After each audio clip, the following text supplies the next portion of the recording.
దేవుని పరిశుద్ధ నామమునకు ఘనత మహిమ ప్రభావములు కలుగును గాక. హల్లెలూయా. మరొకసారి ఈ అనుదిన బైబుల్ ధ్యానములకు మీ అందరినీ మన రక్షకుడు ప్రభు అయిన యేసు క్రీస్తుల వారి పరిశుద్ధ నామంలో ప్రేమతో ఆహ్వానిస్తున్నాను. ప్రియులరా, యేసు క్రీస్తు ప్రభుల వారు బోధించినటువంటి పరలోక రాజ్యపు ఉపమానములను ధ్యానిస్తూ ఉన్నాం. లూకా సువార్త 15వ అధ్యాయంలో చెప్పబడినటువంటి తప్పిపోయిన కుమారుని గూర్చినటువంటి ఉపమానమును ధ్యానిస్తూ ఉన్నాము.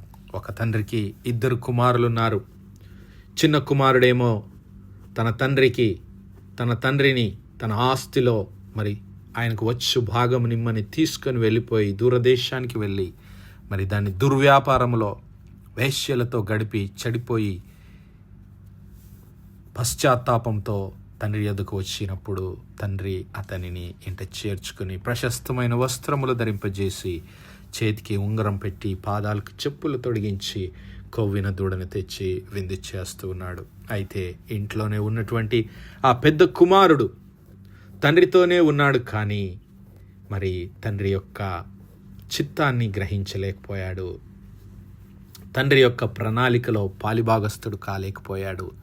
తండ్రి తన తమ్ముణ్ణి, తన సహోదరుని తిరిగి చేర్చుకున్నప్పుడు ఆ యొక్క పెద్ద కుమారుడు మాత్రము దానిని జీర్ణించుకోలేకపోయాడు. తాను నీతిమంతుడనని, తన తమ్ముడు మరి చెడ్డవాడని, తానే నీతిమంతుడని హృదయంలో అనుకొని మరి తండ్రి ప్రేమలో నుంచి, తండ్రి సన్నిధిలో నుంచి తప్పిపోతూ ఉన్నాడు. ఇక చివరిగా మరి ఆ పెద్ద కుమారుని మాటలు గమనించినట్లయితే మరి లూకా సువార్త 15వ అధ్యాయము 28వ వచనం నుంచి మరొకసారి మనం గమనిస్తే, అయితే అతడు ఆ పెద్ద కుమారుడు కోపపడి లోపలికి వెళ్ళకపోయాను గనుక అతని తండ్రి వెలుపలికి వచ్చి లోపలికి రమ్మని బతిమాలుకొనెను. అందుకు అతడు తన తండ్రితో, ఇదిగో ఇన్నేండ్ల నుండి నేను నిన్ను సేవించుచున్నానే, ఇన్నేండ్ల నుండి ఒక సేవకుని వలె, ఒక మరి బానిస వలె నీ ఇంట్లో పనిచేస్తున్నానే, నీ ఆజ్ఞ నేనెన్నడూ మీరలేదే, అయినను నా స్నేహితులతో సంతోషపడనట్లు నీవు నాకెన్నడూ ఒక్క మేక పిల్లనైనను ఇయ్యలేదు. హల్లెలూయా అని తండ్రిని అడుగుతూ ఉన్నాడు. అనగా ప్రియులారా, ఆ పెద్ద కుమారుడు తండ్రి యొక్క ప్రేమను గ్రహించటం లేదు. తండ్రి యొక్క మరి సన్నిధిని, తండ్రితో తనకున్నటువంటి సహవాసమును ఇంకా విశ్వసించలేకపోతూ ఉన్నాడు. చెప్పాలంటే నమ్మిక లేనటువంటి స్థితిలో ఉంటున్నాడు. తండ్రి సమాధానాన్ని మనం చూస్తే ఆ తండ్రి అంటున్నాడు, నా కుమారుడా, నీవెల్లప్పుడూ నాతో కూడా ఉన్నావు, నావన్నీ నీవి అనేటువంటి ఆ తండ్రి యొక్క హృదయాన్ని ఈ పెద్ద కుమారుడు గ్రహించలేకపోయాడు. ఆ తండ్రివన్నీ తనకే చెందుతాయి, తండ్రి యొక్క సమస్తము తనవేనని ఈ పెద్ద కుమారుడు గ్రహించలేకపోయాడు, విశ్వాసం ఉంచలేకపోయాడు, నమ్మిక ఉంచలేకపోయాడు. మరి నా సహోదరుడా, నా సహోదరి, ఆ తండ్రి హృదయము, ఆ తండ్రి ప్రేమ ఆ చిన్న కుమారుని పట్ల ఎంత మరి ఆ చిన్న కుమారుని చేర్చుకున్నాడో, ఆ పెద్ద కుమారునికి ఆయన ఏ అన్యాయము తలపెట్టలేదు. ఆ పెద్ద కుమారుని ఏ మాత్రము ఆయన చిన్న చూపు చూడలేదు. ఆ పెద్ద కుమారుని ఏ మాత్రము ఆ తండ్రి నిర్లక్ష్యము చేయలేదు. ఆ తండ్రి ప్రేమ ఎంతో గొప్పది. హల్లెలూయా. ఆ తండ్రి ప్రేమను ఈ పెద్ద కుమారుడు మరి గ్రహించలేనటువంటి స్థితిలో ఉన్నాడు. మరి నా సహోదరుడా, నా సహోదరి, ఇక ఈ యొక్క ఉపమానాన్ని ముగించుకునే ముందు మనలను మనం పరీక్షించుకుందాం. మరి ఆ చిన్న కుమారుడైతే పశ్చాత్తాపంతో తిరిగి వచ్చాడు. ఈ పెద్ద కుమారుడు తండ్రి ప్రేమను గ్రహించలేకపోయాడు, తండ్రి హృదయాన్ని అర్థం చేసుకోలేకపోయాడు. తండ్రితోనే ఉంటూ, తండ్రి సన్నిధిలోనే ఉంటూ, ఆ కుటుంబంలోనే ఉంటూ తండ్రి యొక్క మరి చిత్తాన్ని గ్రహించలేనటువంటి అపనమ్మిక కలిగినటువంటి స్థితిలో ఉంటూ ఉన్నాడు. హల్లెలూయా. కాబట్టి ఈరోజు మనలను మనము పరీక్షించుకుందాం. మన విశ్వాసంలో మన స్థితి ఏ విధంగా ఉంది? తండ్రి అయినటువంటి దేవుని ప్రేమను నీవు నేను గ్రహిస్తున్నామా? క్రీస్తు ప్రభుల వారి నామమందు విశ్వాసం ఉంచామా? లేక ఆ పెద్ద కుమారుని వలె తండ్రి ఇంటిలోనే ఉంటూ తండ్రి యొక్క చిత్తాన్ని గ్రహించలేని వారిగా ఉంటున్నామేమో. మనలను మనమే ఈ దినము పరీక్షించుకొనవలసినటువంటి సమయము. 2 కొరింథీ పత్రిక 13వ అధ్యాయంలో పౌలు గారు ఇలాగూ మాట్లాడుతున్నాడు. 2 కొరింథీ 13వ అధ్యాయము 5వ వచనంలో, మీరు విశ్వాసము గలవారై ఉన్నారో లేదో మిమ్మును మీరే శోధించుకొనుడి, మిమ్మును మీరే పరీక్షించుకొనుడి. మీరు భ్రష్టులు కాని ఎడల యేసు క్రీస్తు మీలో ఉన్నాడని మిమ్మును గూర్చి మీరెరుగరా. హల్లెలూయా. దేవుడు మనలను ప్రేమించి ఆయన ప్రియ కుమారుడైనటువంటి క్రీస్తు ప్రభుల వారిని మన కొరకు లోక రక్షకుడుగా పంపించాడు. మన పాపముల నుండి, మన దోషముల నుండి విడిపించి మనలను ఆయన ప్రియ కుమారులుగా చేర్చుకున్నాడు. మరి ఈ దినము తన ప్రియ కుమారుని మనకు అనుగ్రహించడానికి వెనితి అయినటువంటి ఆ తండ్రి ఈ లోకంలో సమస్తాన్ని మనకివ్వడానికి సిద్ధంగా ఉన్నాడు. సమస్తము నీవే నా పెద్ద కుమారుడా అని ఆ తండ్రి చెప్పినటువంటి మాటలు మరొకసారి మనం జ్ఞాపకం చేసుకోవాలి. అలాగే పరలోకమందున్న సమస్తాన్ని తన కుమారుని కొరకు సృష్టించినటువంటి ఆ దేవాది దేవుడు, సృష్టికర్త అయిన తండ్రి అయిన దేవుడు ఆయన ప్రియ కుమారుని మన కొరకు, నీ కొరకు, నా కొరకు కల్వరి సిలువకు అప్పగించాడు. మరి ఇంకా నీవు నమ్మిక లేక ఉంటే ఆ పెద్ద కుమారుని స్థితిలో నీవున్నవాడు అవుతావు. ఆ తండ్రిని దుఃఖపరిచిన వాడు అవుతావు. ఆ తండ్రి పైన నీవు తిరుగుబాటు చేసిన వాడు అవుతావు. యేసయ్య మరి ఆ యూదులను ప్రశ్నిస్తూ ఉన్నాడు. నేను చెప్పాను కానీ మీరు నమ్మిక ఉంచటం లేదు. యోహాను సువార్త 10వ అధ్యాయం 22వ వచనం నుంచి గమనిస్తే, ఆలయ ప్రతిష్ఠ పండుగ యెరూషలేములో జరుగుచుండెను. అది శీతాకాలము. అప్పుడు యేసు దేవాలయములో సొలొమోను మంటపమున తిరుగుచూ ఉండగా యూదులు ఆయన చుట్టూ పోగై, ఎంతకాలం మమ్మును సందేహపెట్టుదువు? నీవు క్రీస్తు అయితే మాతో స్పష్టముగా చెప్పుమనిరి. అందుకు యేసు, మీతో చెప్పి తిని గాని మీరు నమ్మరు. నేను నా తండ్రి నామమందు చేయుచున్న క్రియలు నన్ను గూర్చి సాక్ష్యమిచ్చుచున్నవి. అయితే మీరు నా గొర్రెలలో చేరిన వారు కారు గనుక మీరు నమ్మరు. నా గొర్రెలు నా స్వరము వినును, నేను వాటిని ఎరుగుదును, అవి నన్ను వెంబడించును. నేను వాటికి నిత్య జీవమునిచ్చుచున్నాను గనుక అవి ఎన్నటికి నశింపవు. ఎవడును వాటిని నా చేతిలో నుండి అపహరింపడు. వాటిని నాకిచ్చిన నా తండ్రి అందరికంటే గొప్పవాడు కనుక నా తండ్రి చేతిలో నుండి ఎవడునూ వాటిని అపహరింపలేడు.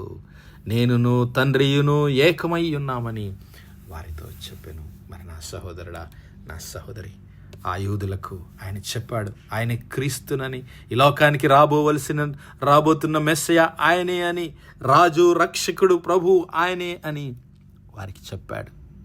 తండ్రి అయిన దేవునితో ఆయన ఏకమై ఉన్నాడని వారికి చెప్పాడు. వారు గ్రహించలేదు. ఆయన నామమందు వారు విశ్వాసం ఉంచలేదు. ఆ నిత్య జీవాన్ని వారు పోగొట్టుకున్నారు.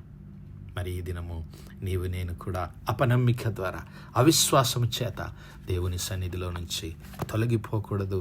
దేవుని ప్రణాళికలో నుంచి, దేవుని సహవాసములో నుంచి నీవు నేను కొట్టివేయబడకూడదు. కాబట్టి ఆ క్రీస్తు ప్రభుల వారు అనుగ్రహించేటటువంటి నిత్య జీవాన్ని పొందుకోవడానికి సిద్ధపడదాం.